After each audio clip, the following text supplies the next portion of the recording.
Hi everyone, I'm Barry Stagner and this is his channel Newsbreak. Hong Kong is gearing up for further protests this week after hundreds of thousands of anti-government demonstrators braved heavy rain to rally peacefully on Sunday, marking a change to what have often been violent clashes. Sunday's massive turnout, which organizers put at 1.7 million, showed that the movement still has widespread support despite chaotic scenes last week when protesters occupied the Chinese-ruled city's airport. Some activists had apologized for the airport turmoil, and on Sunday night, protesters could be seen urging others to go home peacefully. Police said on Monday that while Sunday's demonstration was mostly peaceful, there were breaches of the peace in the evening when some protesters defaced public buildings and aimed laser beams at officers. It was a far cry from the violent clashes between protesters and riot police throughout the summer, with activists storming the legislature and targeting China's main liaison office in the city. The weekend was also noteworthy for a lack of tear gas use by the police. The protests, which have presented one of the biggest challenges for Chinese President Xi Jinping's since he came into power in 2012, began in June as opposition to a now suspended bill that would allow suspects to be extradited to mainland China for trial in Communist Party-controlled courts. They have since swelled into wider calls for democracy.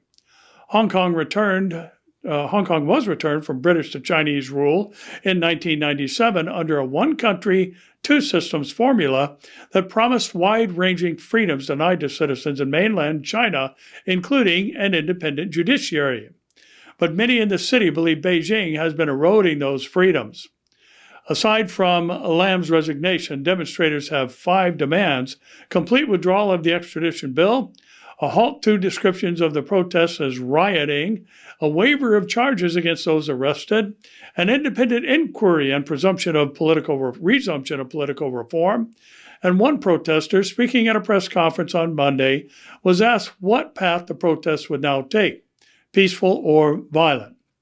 We have started our rallies very peacefully, but after 2.5 months, it seems that the Hong Kong government has not responded to our 5 demands, so one thing leads to another, and it may cause escalation, the speaker named Wang said.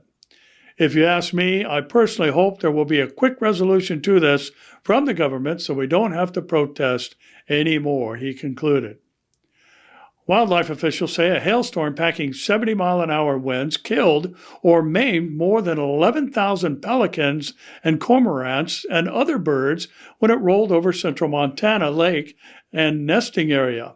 Montana Fish and Wildlife and Parks officials said Friday that the storm with 2-inch hailstones killed about 20 to 30% of the waterfowl at the Big Lake Wildlife Management. Some birds with broken wings and other injuries are not expected to survive. Agency spokesman Bob Gibson says the lake northwest of Billings, Montana, had attracted more birds than usual this summer after a wet spring. Gibson said it's not unheard of for hailstorms to kill birds. He does not know how the toll from Sunday's storm compares to other events. Yet wildlife officials will monitor the lake for possible disease caused by rotting carcasses. Well, we do know that there will be strange weather events in the last days, as Jesus told us that there would be signs in the heavens and on the earth, giving us today's reminder to keep looking up.